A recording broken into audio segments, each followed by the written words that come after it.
新娘。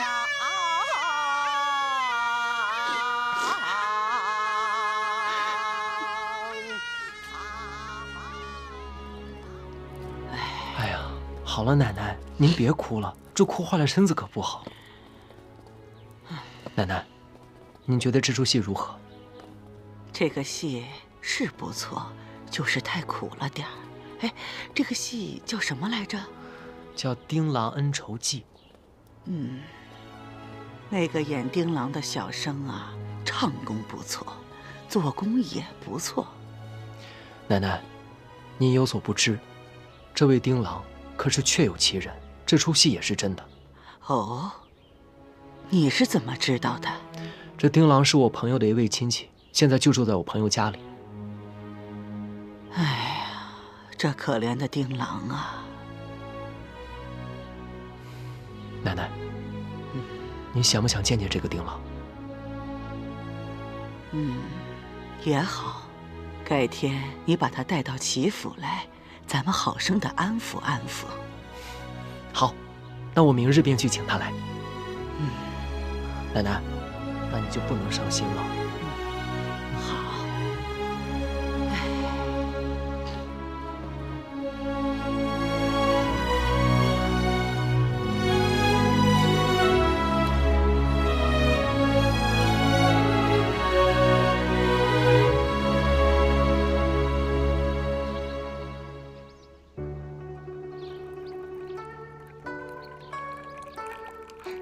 奶奶，我新寻得了好茶，一会儿让小巧姐跟着小喜去取。小巧姐烹茶的手艺，您是最满意了。等泡好茶，给您好好尝尝。好，行。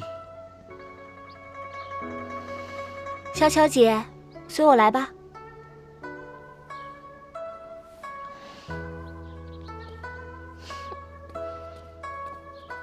那茶呀，可香可香了。是吗？您肯定会喜欢的。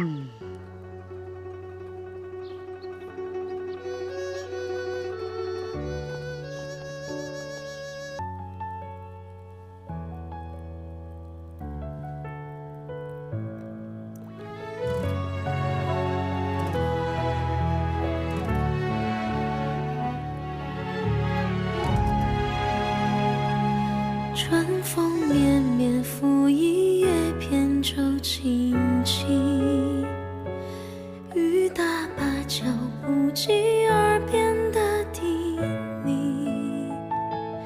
一座城，一身情，一曲相思锁一心。梦里桃花片片散落半月明。夜雨伴随扬州行，一人撑伞两肩并，花瓣飘零。真没想到，是你满天上将军夫人既是诸葛之侄，夜雨无声人一骑良方，有妥善亮出了自己的身份，还让嫔妃擦亮了双眼，认下你这个嫂嫂。已不负情。有得亦有失。你看我这长发，不就被你无情的削去了？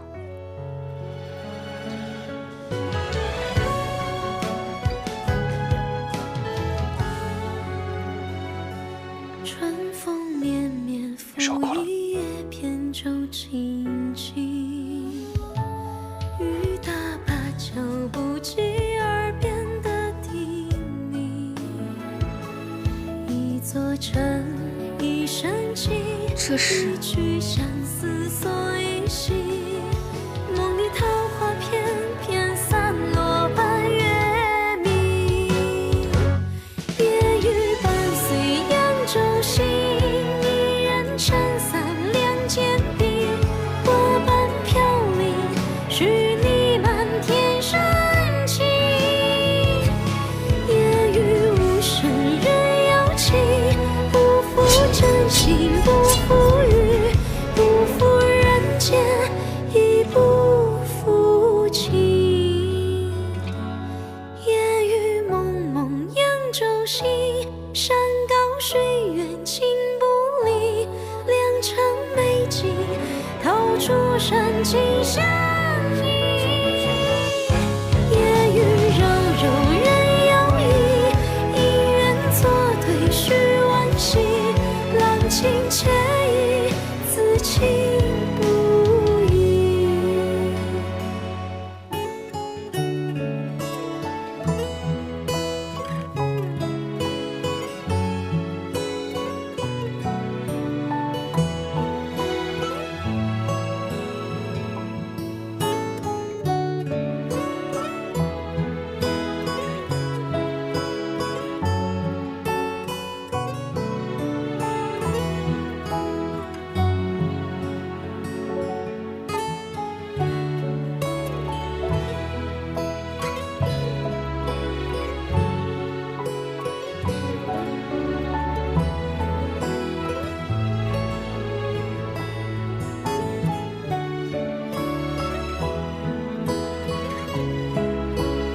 若谦，我给你收拾的差不多了，你过来看看还缺什么。秀媛，让你费心了。什么话？哦，对了，你等着。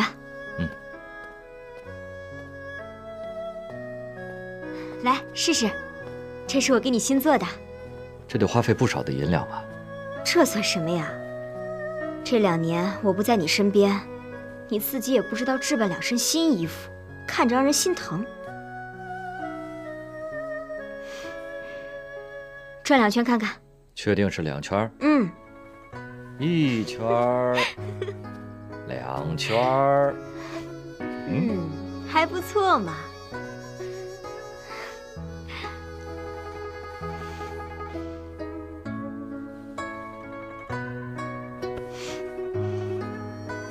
秀媛，我都懂。若谦，我有个事儿想和你商量，你说。但不知道你愿不愿意听。都老夫老妻的了，有什么愿意听不愿意听的？哎，我说你一个性格直率之人，怎么也变得扭捏起来了？你说，我们俩也快3年未见了吧？这才团聚了2天，你明天又要走。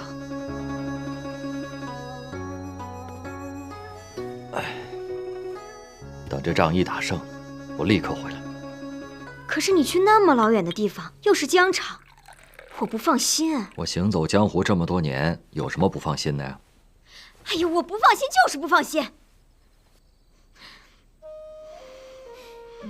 说吧，你到底想做什么呀？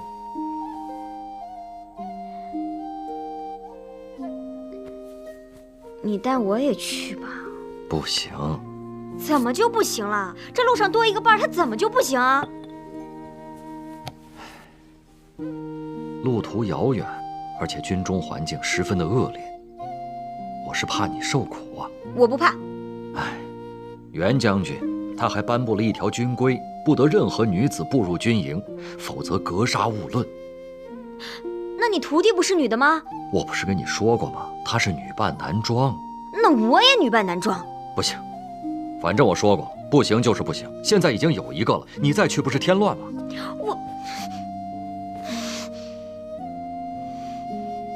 秀云，秀云，其实能和你再次相见，我就已经别无所求了。别无所求还乱跑？我那不是乱跑，我去边城，把那大事有头有尾的做完，你就在家安安心心的等我回来，好吗？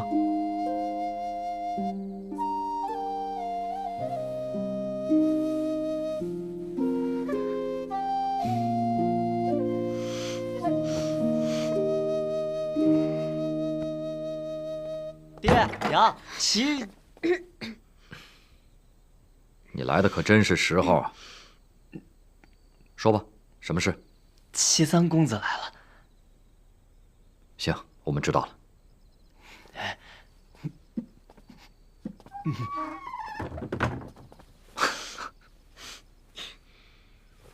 得知师父明日就要启程，徒儿特地前来倾听教诲。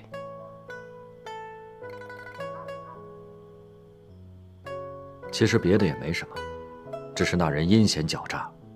你和玉虎虽然多次挫败他的阴谋诡计，但也不可总是兵来将挡，水来土埋，迫于招架。应该让你的祖母早日看清他的阴险嘴脸。师父言之有理，不过此人在祈福蛊惑人心已久，奶奶对他深信不疑，恐怕这逆耳之言听不进去啊。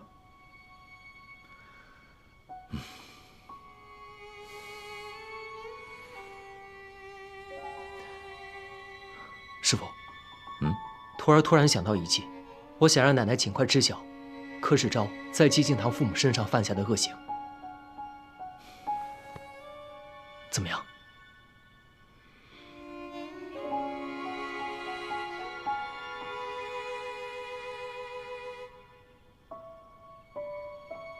好计。天磊，我走了之后便可使此计。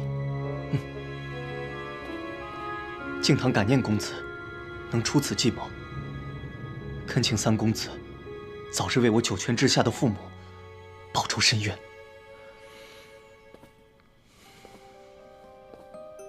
敬堂兄弟，此仇不是不报，时候未到，但一定会有那一天的。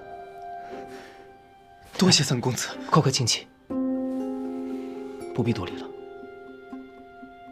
师傅，那你明日启程一定要小心谨慎。我和玉虎就先回去了。师傅，一定要多保重。好，保重。早点回去休息吧。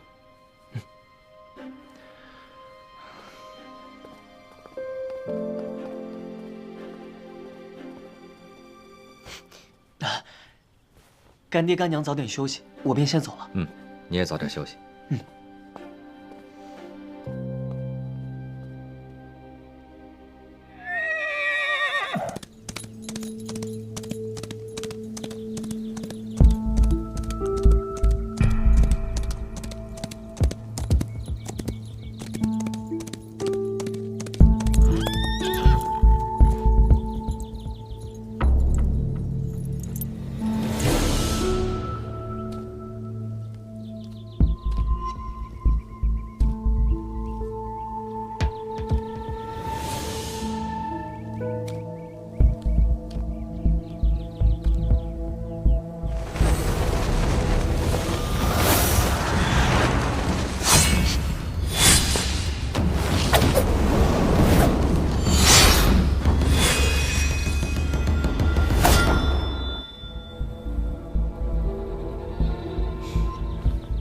故弄玄虚，你怎么认出我的？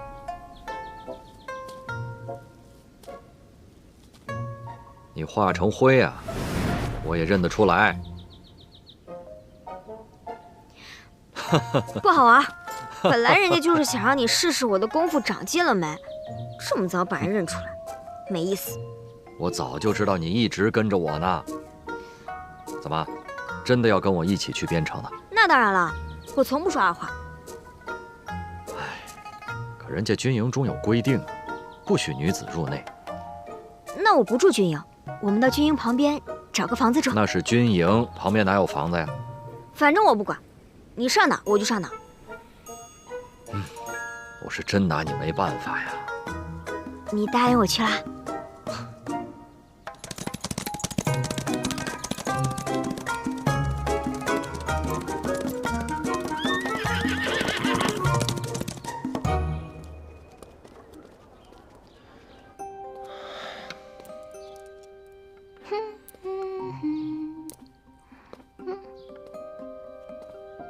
天磊，你怎么魂不守舍的？想什么呢？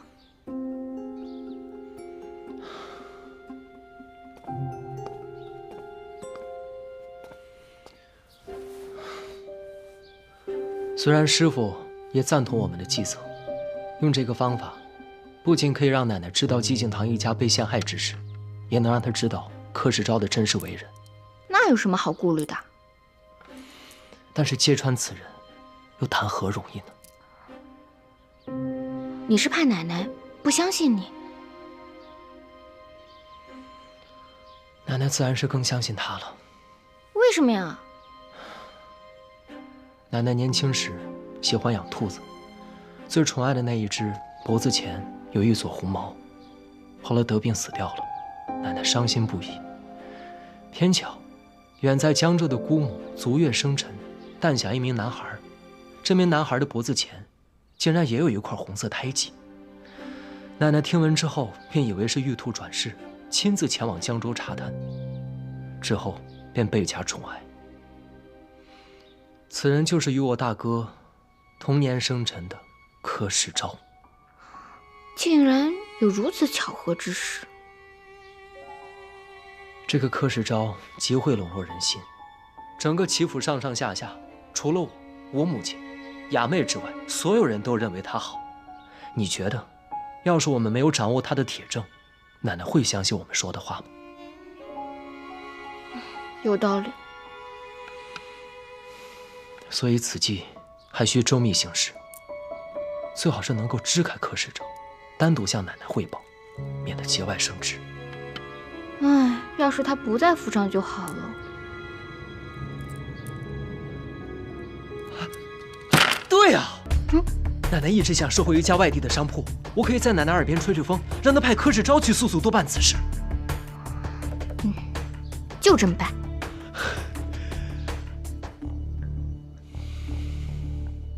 柯少爷，听说你要出门啊？老太君吩咐的事，不得不去。不过听老太君的口风，此事似乎是三少爷提出来的，才让我去收了那商行。这三少爷一向不过问生意上的事情，这次都是怎么了？还有那个三少奶奶也不是个省油的灯，搞不好这一次就是他们二人的诡计。小巧，我此次出门在外，府里的上上下下，你要好好留点心。老太君来了。小巧啊，你身为老太君身边的人，我都记得清清楚楚，你怎会忘了？老太君曾多次说过，人前爱争长与短，人后必然话是非。你以后所有不顺心的事，一定只可以跟老太君讲，不可以人前人后的乱讲，记住没有？是，柯少爷，我知道了。还有啊，哎呀，你走了。还有，我走之后，这府里的上上下下一定要多留点人盯着，还有三少爷那边也要留点心。你看，轿子已经备好了。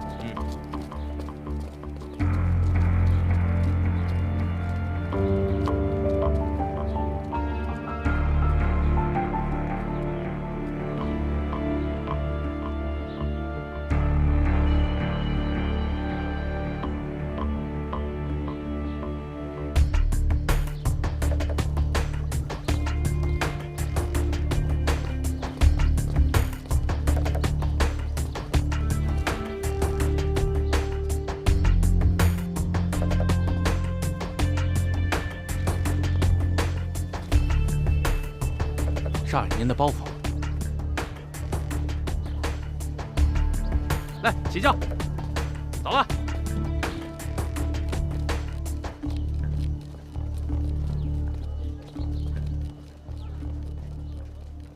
天磊啊，找奶奶有什么事吗？奶奶，最近咱们这儿来了一个戏班，叫鸾喜班，他们演的剧目，我们连听都没听说过呢。现在已经唱红了整个林州城。行吧，那就把这个戏班请到齐府来，为齐府的老老少少专门演上一场，可好？行。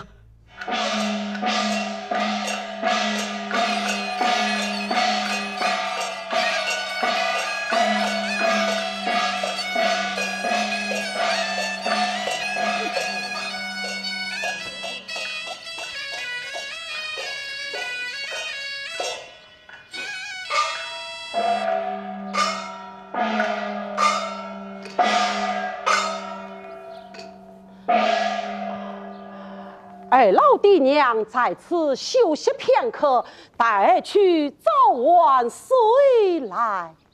好。哎，天高望地远啊！有缘父此生啊！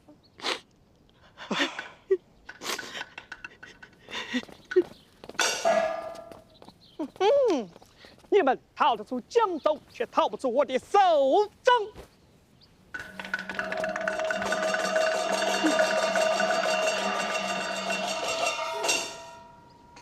哎呀，周公子啊，你为何就少不了我们呢？阴曹地府，讲理去吧！上。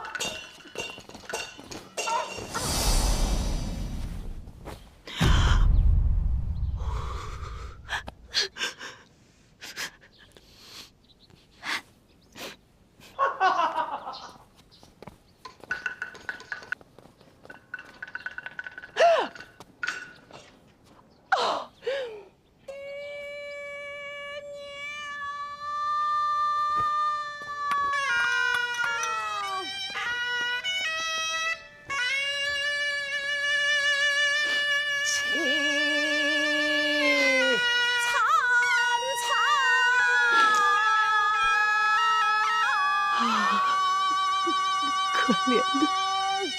见爹娘。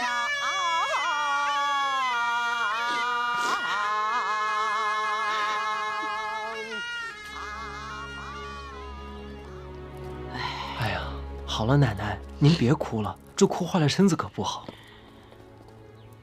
奶奶，您觉得这出戏如何？这个戏是不错，就是太苦了点儿。哎，这个戏叫什么来着？叫《丁郎恩仇记》。那个演丁郎的小生啊，唱功不错，做工也不错。奶奶，您有所不知，这位丁郎可是确有其人，这出戏也是真的。哦，你是怎么知道的？这丁郎是我朋友的一位亲戚，现在就住在我朋友家里。哎呀，这可怜的丁郎啊！奶奶，您想不想见见这个丁郎？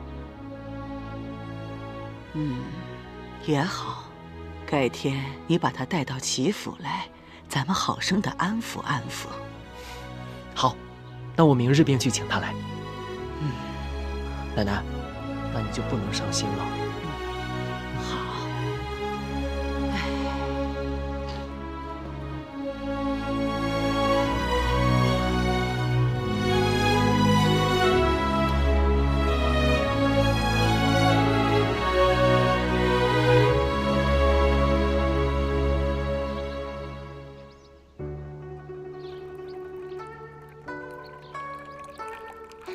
奶奶，我新寻得了好茶，一会儿让小巧姐跟着小喜去取。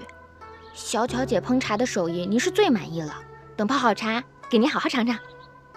好，行。小巧姐，随我来吧。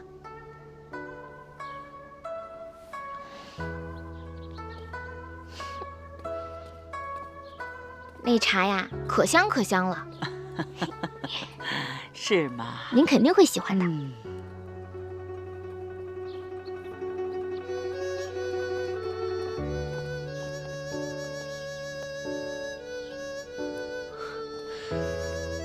奶奶，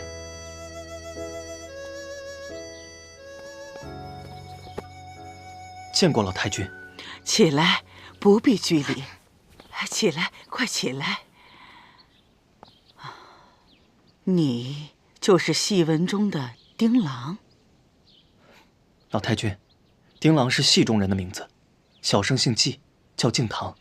听你的口音，不像是本地人吧？我是江州人。江州人，人长得不错，名字也好听。就是你的命太苦了。昨天那戏看的呀，惹得我这个老太婆直落泪呢。你的爹娘死得也太惨了。老太君，他们杀害我爹娘的手段，比戏中的还要残忍。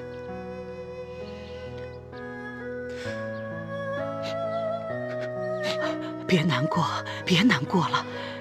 既然如此，那我就问问你，为什么不把真实的情况写到戏里，让大家都知道呢？戏班班主怕惹祸，只能真真假假、虚虚实实。况且我爹的冤屈，也不是一场戏可以说明的。戏说不明白，嘴能说明白吧？老太君，那戏里的周世彪是借刀杀人，可那江州的周世彪是用毒计害人，心狠，手更辣。他们为什么要缠着你家呢？江州城东有一恶霸，恶贯满盈，坏事做尽，而他的儿子周世彪，跟他比起来是有过之而无不及，人称玉面郎君。我们家在城西经营着一家药馆，本来与他们周家毫无瓜葛，可万万没想到，还是被那恶人盯上了。那他们有何图谋？他们看上了我们季家的药馆，那是块生意兴隆的风水宝地。起初，只是派人出价收购，我爹爹一口回绝了。后来他心有不甘，便想出了一条丧尽天良的毒计。毒计？什么毒计？奶奶，您先别急，听他慢慢说。好，你慢慢说。那恶人周世彪一心想要我家的地，但是又不能从城东到城西去强抢，于是便挖空心思的陷害我家。直到有一天，他在江州的大街上东游西逛，看到了一对乞丐母子坐在街头乞讨，心中突然冒出一个毒计。他别有用心地走到乞丐母子面前，说这乞丐母子的样貌像是他家一个什么远亲。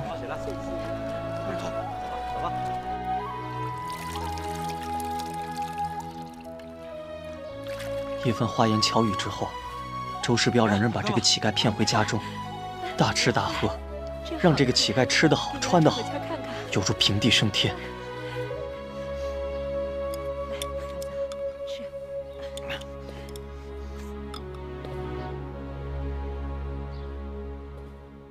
如此，他也就乐得跟在周世彪身后收租讨债，狐假虎威，当了一个衣来伸手、饭来张口的甩手公子。这个乞丐在周世彪家中一住就是半年。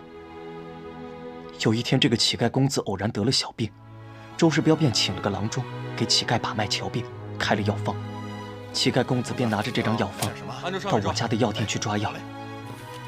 为人朴实的爹爹，万万也没有想到其中有鬼。他按照药方抓了药，给了这个乞丐公子。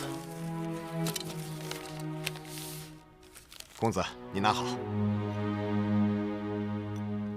谢谢少爷。之后，周世彪又派人偷偷将真药换成了毒药。乞丐公子喝下去之后，顿时七窍流血，一命呜呼。贩卖假药，谋财害命，跟我见官！怎么可能呢？我们季家药铺一向卖的都是货真价实的药。快走！周世彪让他的手下抬着乞丐公子的尸体到我家店门口大吵大闹。爹爹和他们理论，可是这帮恶奴蛮不讲理，硬说爹抓错了药，害死了乞丐公子。他们不由分说地把爹拖进了衙门。收了周世彪贿赂的县官，用酷刑逼我爹爹招供。可怜的爹爹，蒙冤寒躯，惨死狱中。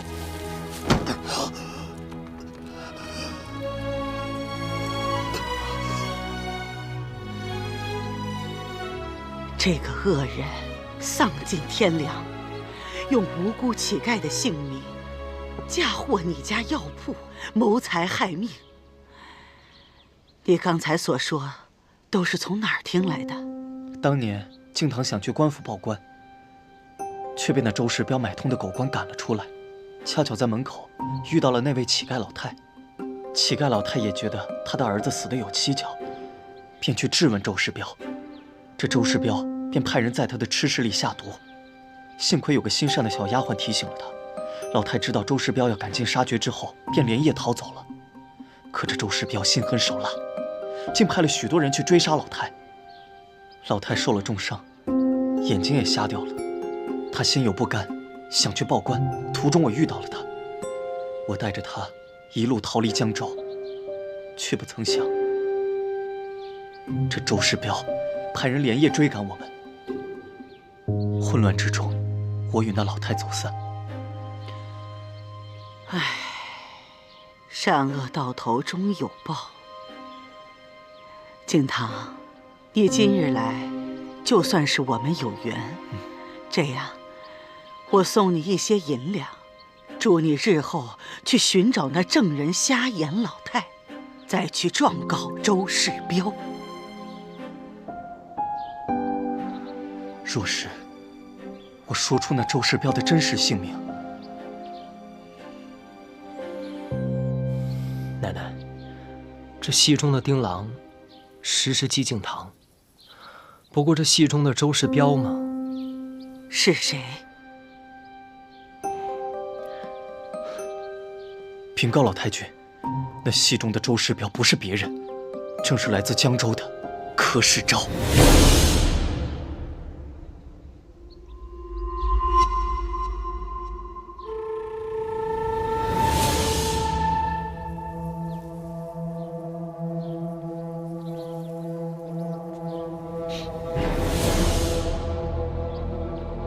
你究竟是何人？我是江州季家药馆掌柜之子季敬堂。那柯世昭害得我家破人亡，请老太君替我做主。我说的话句句属实。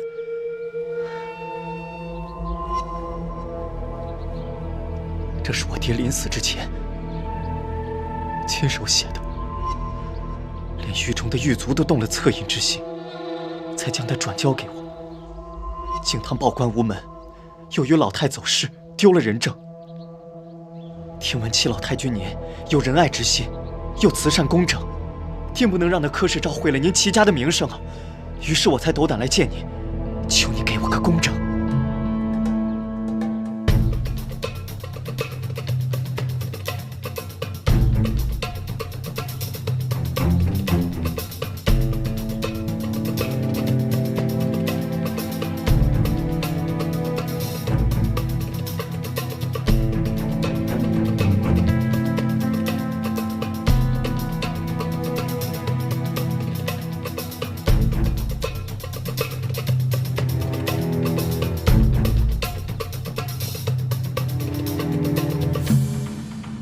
原来他是来告世昭状的。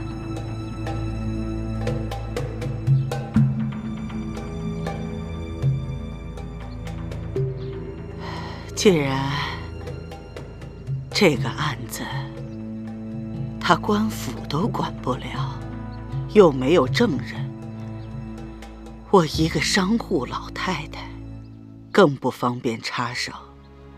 再说了，你刚才所说的也只是一面之词。天磊，在，你去取些银两送给他，让他好好回家。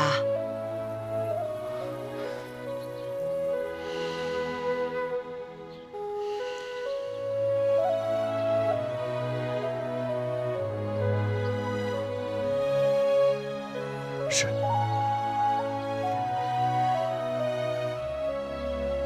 敬堂感谢您的善爱，但敬堂不为银两，只求替我父母还个公道。祝老太君福寿康宁，敬堂就先告辞了。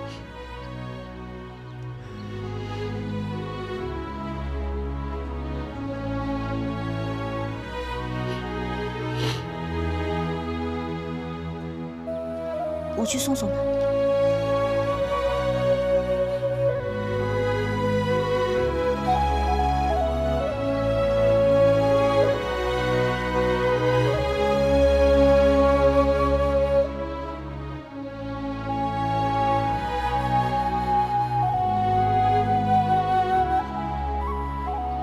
天磊，你是怎么认识那孩子的？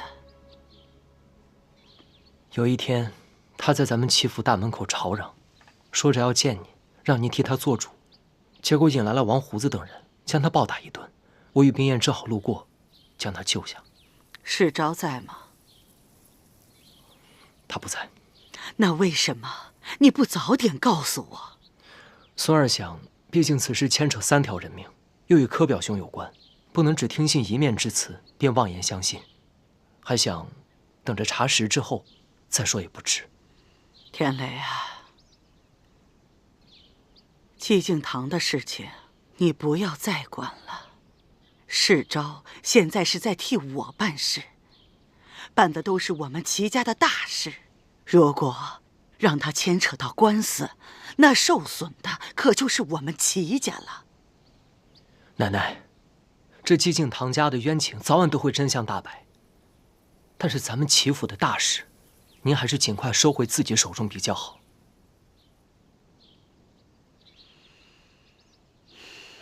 奶奶，这传说不可能空穴来风。这江州，我看也是个多事之地，会不会是因为柯表兄常驻江州，沾染了一些江州不好的风气，把厄运带给了咱们齐家呢？你不要胡说。孙儿没有胡说。若是咱们齐府没有厄运，为什么我的大哥会不明不白的一觉睡死？又为什么我的二哥会莫名其妙的被毒蛇咬死？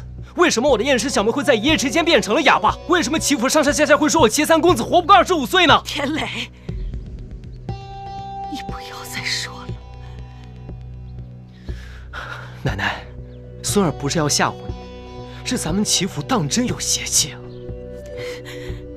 你不要再说了。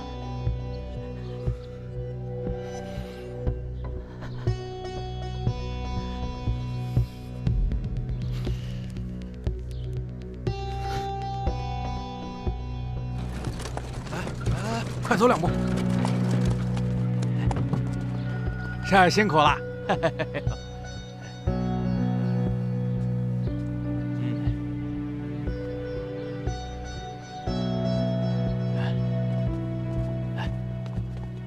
快点，少爷请。把药拿到后面去。少爷您慢点啊。柯少爷。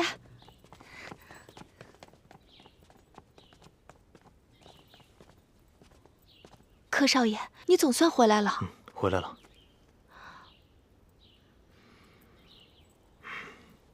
你先把东西拿进去。哎，快，小跑2步，来，快点。去。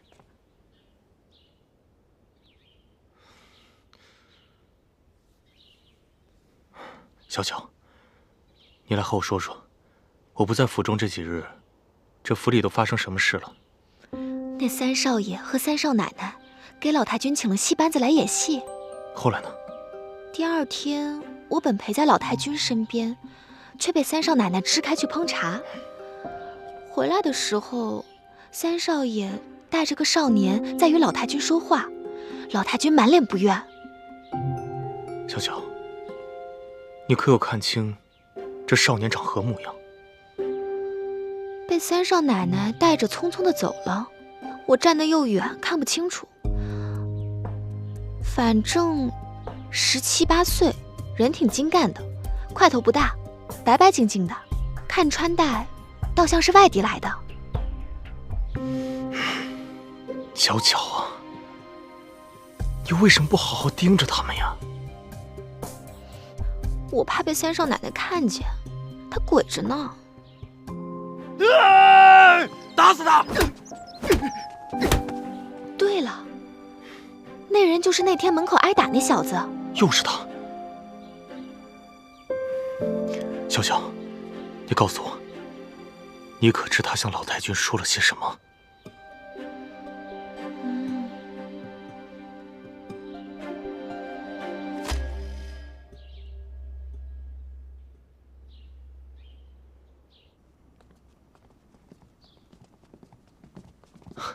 外祖母，世昭拜见外祖母。世昭，你回来了啊，回来了。来，把东西放过去。哎，外祖母，外祖母，您看看，这些都是我精心挑选给您带的礼物。又带了这么多东西。外祖母，您慢点。你每次归来，都给我带这么多的东西。唉，我一个老太婆，能吃多少，能用多少啊？以后啊，就别花这个钱了。外祖母，这些事您不必介怀，以后啊，世昭都听您的便是了。还有。各方亲戚，不要再送什么土特产。今天呢，这2罐茶叶我收下，其他的你帮我送到江州。